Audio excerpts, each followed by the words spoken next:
Hello students, how are you? I hope you all are well. Last lecture में हम लोगों ने equation of motion start किया था क्लास 9th में। इक्वेशन ऑफ मोशन में पहले तो हमने ग्राफिकल रिप्रेजेंटेशन पढ़ा। ग्राफिकल रिप्रेजेंटेशन के बाद हम लोगों ने ग्राफिकल रिप्रेजेंटेशन की मदद से फर्स्ट इक्वेशन ऑफ मोशन पढ़ा। First of equation of motion के बाद कौन आता है? Second equation of motion by the graphical representation. So today we will study second equation of motion and third equation of motion. अगर आपने इसके पहले नहीं पढ़ रखा है तो वीडियो पीछे डाला हुआ है लास्ट लेक्चर का, आप उसको देख लीजिए, उससे नोट्स बना लीजिए और फिर इसको कंटिन्यू कीजिए, आपको पूरा लेक्चर क्लियर हो जाएगा। और अगर थक जाते हैं तो बीच में थोड़ा रेस्ट भी ले लीजिए। और मेरे एक एक चीज वर्ड टू वर्ड आप नोट बनाने की कोशिश कीजिए, हर एक शब्द को नोट करने की कोशिश कीजिए, ताकि आपको एग्जाम में कोई भी एक सिंगल मार्क का भी क्वेश्चन ऐसा ना मिले कि जिसमें आपको कंफ्यूजन हो। Okay, so second equation of motion, second equation of motion or position time or position time graph। second equation of motion or position time graph। Position time graph क्या है कि अगर आप देखो तो हमने पिछली बार एक ग्राफ बना रखा था।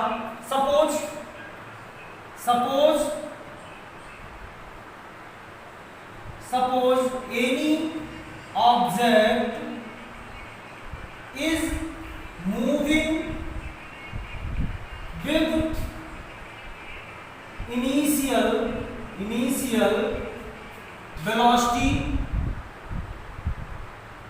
velocity u and after t time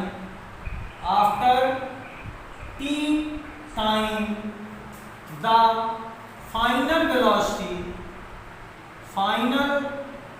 velocity is v। ठीक, हम लोगों ने ग्राफ क्या बनाया था कि ये कौन था? टाइम। ये कौन थे? स्पीड। कौन था? स्पीड या मोशन। ओके, हमने क्या सपोज किया कि कोई ऑब्जेक्ट था जो इनिशियल वेलोसिटी से चल रहा था। इनिशियल वेलोसिटी का मतलब कि पहले ही कुछ निश्चित उसकी स्पीड रही होगी। सपोज कर लिया कि वो एक निश्चित, ये O है, कौन है? O। तो OA उसकी पहले ही ये क्या थी? डेफिनेट वेलोसिटी थी। A पर पहुंचकर, जैसे आप यहां से, मैं यहां से यादव नगर तक क्या करता हूं, आपके स्कूल से यादव नगर तक मोटरसाइकिल से कांस्टेंट 20 या 30 की स्पीड में जा रहा हूं, और यादव नगर के बाद मैं अपनी बाइक को क्या कर रहा हूं? एक्सेलरेट कर रहा हूं। तो वहां से मेरी वेलोसिटी क्या होगी? एक्सेलरेट कर रहा है, इसका मतलब वेलोसिटी क्या हो जाएगी? चेंज हो जाएगी। तो ए से हमने एक्सेलरेट करना शुरू किया और सपोज किया आफ्टर टी टाइम में कहां पहुंच गया? बी पर। आफ्टर टी टाइम में कहां पहुंच गया? बी पर। तो ये BD क्या हो गया हमारा? BD क्या हो गया? फाइनल वेलोसिटी भाई। ये कौन है? U। और ये कौन हो गए? V। ये कौन हो गए? V। अगर हम देखें तो यहां से इसको ज्वाइन कर सकते हैं ऐसे। तो इस पॉइंट को क्या नाम दे दिया हमने? C। ठीक, अच्छा, अगर हम बोले अब इस डायग्राम को देखें तो OA क्या है? इनिशियल वेलोसिटी U, BD क्या है? फाइनल वेलोसिटी v, AC या OD क्या है, time t, time t, okay. अगर हम बोले कि t टाइम में ऑब्जेक्ट ने कितना डिस्टेंस कवर किया, t टाइम का मतलब 0 से लेकर d तक, O से लेकर d तक उसने जितना भी टाइम लिया उसमें कितना डिस्टेंस उसने कवर किया। So total distance covered equal to total distance की अगर बात करें तो O से हमने स्टार्ट किया है इस स्कूल से, O से A पे गए और A से कहां पहुंच गए, B पर, और B की फाइनल पोजीशन क्या है, तो ये OABD। अगर इसका एरिया निकाल ले तो यही कुल दूरी चली गई है, O से A से B और B से D, तो इक्वल टू एरिया OABD। अगर हम टोटल डिस्टेंस कवर्ड की बात करें तो वो क्या है, total distance covered, total distance covered है एरिया ऑफ OABD। अगर एरिया OABD का एरिया निकाल ले तो हमको टोटल डिस्टेंस कवर्ड मिल जाएगा। सो टोटल डिस्टेंस कवर्ड इसको क्या लिखते हैं हम लोग, S। टोटल डिस्टेंस कवर्ड को क्या लिखते हैं, S इक्वल टू, अगर आप देखो एरिया OABD ये आपको क्लियर है। इसमें दो चीजें हैं, कौन कौन सी, एक तो हमारा ये रेक्टेंगल, एक क्या है हमारा रेक्टेंगल है, दूसरा कौन सा है, ट्रायंगल, दूसरा कौन है, ट्रायंगल। देखिए दो अलग अलग शेप हमको दिख रहे, तो हम एरिया OABD को क्या लिख सकते हैं, एरिया ट्रायंगल। एरिया ट्रायंगल ना लिख के क्या पहले रेक्टेंगल, एरिया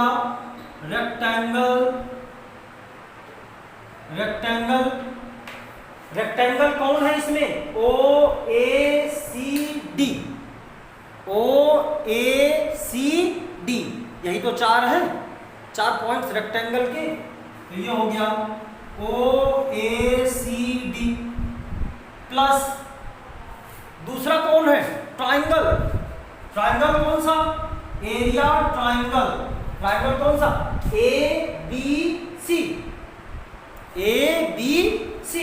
तो area triangle ABC। So next area rectangle OACD।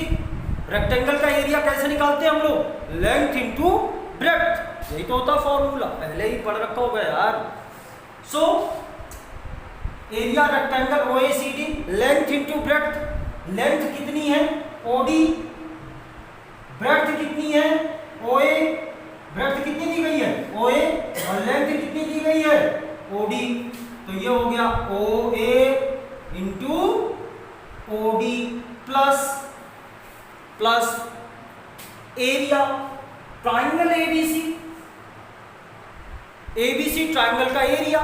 ABC कौन सा ट्रायंगल है जी, राइट एंगल है 90 अंश, और राइट एंगल ट्रायंगल का एरिया कितना होता है, half base into height, half base into height, तो ये हो गए हाफ बेस। बेस कौन है भाई, यही तो बेस है, यही तो बेस है ना, AC इस ट्रायंगल का बेस है, AC इस ट्रायंगल का क्या है, बेस, तो ये हो गया AC इंटू हाइट कितनी है, हाइट यही है ना BC यहां तक, तो AC into BC। Okay, is that clear. Next OA को हमने क्या लिखा है, U, इनिशियल वेलोसिटी थी ना, U इंटू OD कौन है, टाइम t, तो ये हो गया U into t plus half AC। ए सी, और ए सी किसके, ओडी के इक्वल ही होगा ना, क्योंकि रेक्टेंगल के जो अपोजिट साइड होते हैं वो आपस में क्या होते हैं, इक्वल होते हैं।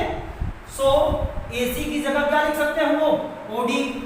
तो ये हो गया OD into B C. B C को क्या लिख सकते हैं, बी सी को लिख सकते हैं B D minus C D. B D में से सी डी को हटा दे तो बी सी बचेगा ना, वही लिखा है। चलिए u into T, U T plus half OD. OD कितना है, time T, T into B D. B D कितना है, v लिखा है ना, फाइनल वेलोसिटी, तो v minus C D. C D कितना है, सी डी उतना ही होगा जितना ओ ए है, क्योंकि रेक्टेंगल के अपोजिट साइड है। तो ओ ए कितना है, u, तो v माइनस u। तो ये हो गए U T S equal to U T plus half v minus u को अगर आपको याद हो तो t into v minus u को क्या लिख सकते हैं, A T. v minus u equal to A T from first equation of motion, from first equation of motion. v minus u की जगह क्या लिख सकते हैं, ए टी।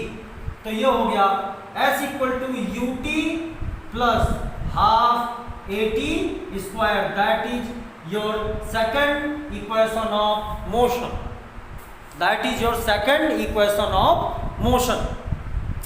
नेक्स्ट हमारा है third equation of motion. Next जो हमारा है वो क्या है, थर्ड इक्वेशन ऑफ मोशन। तो इसको नोट कर लीजिए, नेक्स्ट की तरफ मूव करते हैं। नेक्स्ट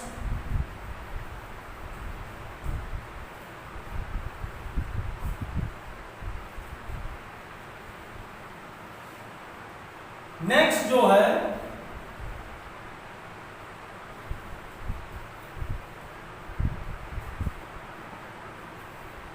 नेक्स्ट, इनको भी थोड़ा सा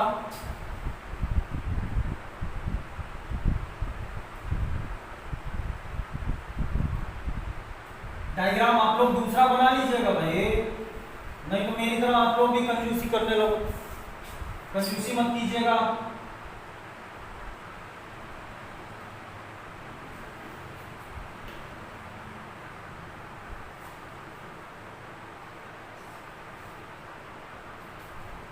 चलिए, so third equation of motion और पोजीशन वेलोसिटी ग्राफ।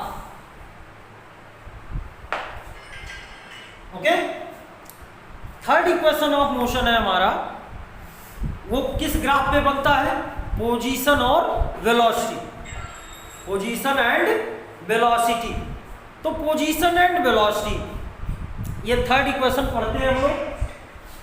अगर यहां भी देखो total distance covered, total distance covered equal to, total distance covered अभी भी मैंने पढ़ रखा था क्या, एरिया कौन सा, O A B D, area O A B D है ना। तो S equal to total distance covered को हम लोगों ने किससे सपोज किया, S से। So S equal to area O A B D. O A B D है क्या, इट्स अ पैरेललोग्राम। इसके दो साइड्स क्या है एक दूसरे के, पैरेलल है। कौन कौन से, ओ ए और बी डी एक दूसरे के क्या है, पैरेलल है। इसका मतलब पैरेललोग्राम है। और पैरेललोग्राम का एरिया कितना होता है, यही नोट कर दे रहा हूं फॉर्मूला, आप लोग नोट कर लो। Area parallelogram equal to half sum of parallel sides into height. ये होता है फॉर्मूला किसका? Area of parallelogram. तो इसी फॉर्मूले को हम लोग यूज कर लेते हैं। S equal to area parallelogram OABD equal to half, parallelogram के एरिया अभी फॉर्मूला हमने लिखा, half into sum of parallel sides. Parallel side कौन है? OA और BD। तो OA plus BD sum of parallel sides, दोनों को क्या करना है? ऐड कर लेना है। ये फॉर्मूला है आपका। तो sum of parallel sides OA plus BD half into, और क्या लिखा था? हाइट। अगर हाइट की बात करें तो हाइट कौन हो जाएगा? OD या AC। तो ये हो गए OD। ओके, अब देखो हाफ OA कितना है? U। BD कितना है? BD ग्राफ में देखते रहिए फटाफट। V इंटू OD कितना दिया गया है? T। OD कितना दिया गया है? T। तो हम पढ़ क्या रहे? Position velocity. कहने का मतलब यहाँ टाइम का कोई काम नहीं है, तो हम टाइम को क्या करेंगे? रिड्यूस करेंगे किसी और रूप में। और हमको एक फॉर्मूला पहले ही पढ़ रखा है, V equal to U plus AT, या फिर AT equal to V minus U, और T equal to V minus U by A। इतना लिख सकते हैं। तो इसको यूज कर लीजिए, T की जगह पे ये ले आइए। तो ये हो गया S equal to half U plus V, और इसको V प्लस U लिख दो, V plus U into V minus U by A। तो देखिए A plus B into A minus B, A plus B into A minus B equal to क्या होता है? A square minus B square. Math का formula है। चलिए, तो ये हो गया half A plus B, A minus B, A square minus V square. इसका मतलब V square minus U square upon A, या यस इक्वल टू क्या लिख सकते हैं? V square minus U square upon 2A। Otherwise V square minus U square equal to 2AS। That is your third equation of motion. अब आपका इसमें एक ही topic बचा हुआ है, उसको भी इसी वक्त पढ़ा के खत्म कर देते हैं। वो है circular motion, uniform circular motion. तो coming to the next and last topic, sir uniform circular motion. आपने देखा होगा कि आपके यहाँ प्लेग्राउंड में, खेल के मैदान में गोल गोल जो है क्या बने होते हैं? ट्रैक्स, दौड़ने के लिए, चलने के लिए। पार्क में चारों तरफ गोल गोल बने होते हैं। किस लिए बने होते हैं? आप उन पे चलिए, टहलिए, घूमिए, दौड़िए, कुछ भी कीजिए, आपकी मर्जी है। हाँ, कुछ लोग उसका दुरुपयोग करते हैं, टहलने की बजाय कुछ और करते हैं। ये आपके ऊपर डिपेंड करता है कि आप क्या करेंगे। जो हमारा लास्ट हेडिंग है, that is circular motion.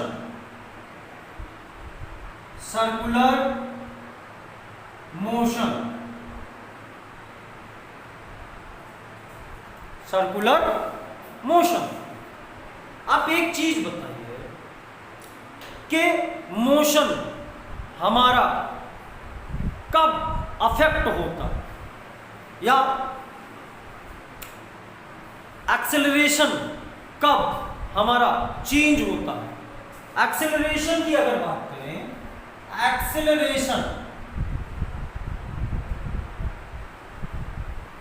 Acceleration किस चीज पर डिपेंड कर रहा था? Rate of change of velocity. कि वेलोसिटी जिस रेट पे चेंज हो रही होगी उसको हम क्या बोलेंगे? एक्सेलरेशन। और वेलोसिटी, एक्सेलरेशन किस पे डिपेंड करती है? Rate of change of velocity. किस पे? वेलोसिटी पे। और वेलोसिटी किस चीज पे डिपेंड करता है? वेलोसिटी दो चीजों पर डिपेंड करता है। किस पे? Magnitude and direction.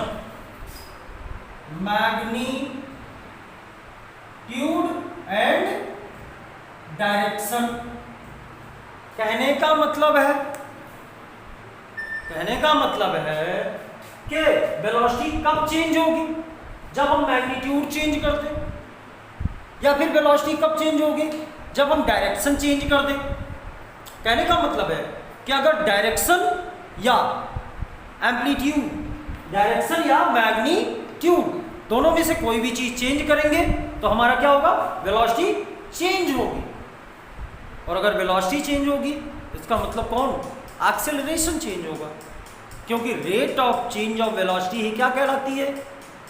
एक्सेलरेशन। तो सपोज कीजिए, suppose any object is moving in a circular path.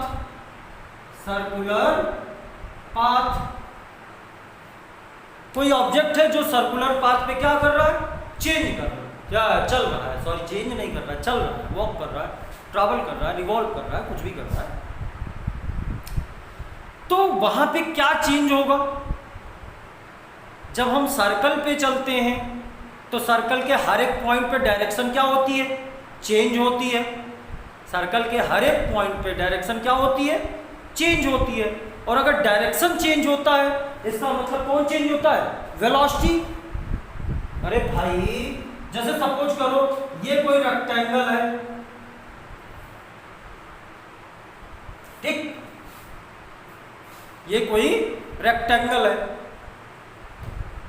हम यहां अगर वेलोसिटी की बात करें तो कैसे चेंज होगी वेलोसिटी या स्पीड? हम उसका मैग्नीट्यूड बदल दें। और मैग्नीट्यूड अगर मान लीजिए कांस्टेंट है, 30 की स्पीड में दौड़ रहे, यहां से अगर दौड़ना शुरू कर रहे ए से यहां बी, तो ए से बी तक 30 किलोमीटर पर आवर की स्पीड में जा सकते हैं। लेकिन क्या उसी स्पीड में बी से सी तक जा सकते हैं? नहीं, यहां डायरेक्शन चेंज है तो हमको क्या करना पड़ेगा? ब्रेक अप्लाई करना पड़ेगा, स्पीड को कम करना पड़ेगा। इसका मतलब वेलोसिटी क्या होगी? चेंज हो जाएगी। वेलोसिटी चेंज होगी इसका मतलब क्या होगा? एक्सेलरेशन चेंज होगा। तो यहां इस पाथ पे कितनी बार एक्सेलरेशन चेंज होगा? 1 2 3 4। इसी को अगर हम साइड्स को क्या करें? डबल कर दें, 8, तो वेलोसिटी कितनी बार चेंज होगी? 8 टाइम्स। अगर फिर नंबर ऑफ साइड्स को डबल कर दें, कहने का मतलब 16, तो वेलोसिटी कितनी बार चेंज होगी? जितनी बार डायरेक्शन चेंज करेंगे। और डायरेक्शन कितनी बार चेंज होगी? 16 बार, 16 टाइम्स। इसका मतलब 16 बार हमारी वेलोसिटी या एक्सेलरेशन क्या होगा? चेंज हो जाएगा। फिर ऐसे डबल किया 32 टाइम्स, तो हमारी वेलोसिटी कितनी बार चेंज होगी? 32 बार। एक्सेलरेशन कितनी बार चेंज होगा? 32 बार। ऐसे ही फिर डबल कर दो 64, तो हमारी वेलोसिटी क्या कितनी बार चेंज होगी? 64 टाइम्स। अगर हम हर सेकंड डायरेक्शन को चेंज करें तो इसका मतलब हर सेकंड वेलोसिटी क्या होगी? चेंज होगी। और हर सेकंड वेलोसिटी चेंज होगी इसका मतलब ऑब्जेक्ट हर सेकंड किस में है? एक्सेलरेशन में है। और यही आपका यूनिफॉर्म सर्कुलर मोशन है। इसी के साथ आपका आज का टॉपिक खत्म हुआ। नेक्स्ट आप इसका एक्सरसाइज आपने इस हेल्प बुक ली होगी, कौन सी? एस चांद या एस एल अरोड़ा, कोई भी, तो आपको एक्सरसाइज यस चांद से ही करने हैं और एनसीईआरटी के भी एक्सरसाइज करने हैं। आपको दोनों के एक्सरसाइज नोटबुक में करने हैं and I will check it out. Okay, आपका पहला chapter motion finished. Next chapter next lecture में। Till then thank you, have a nice day.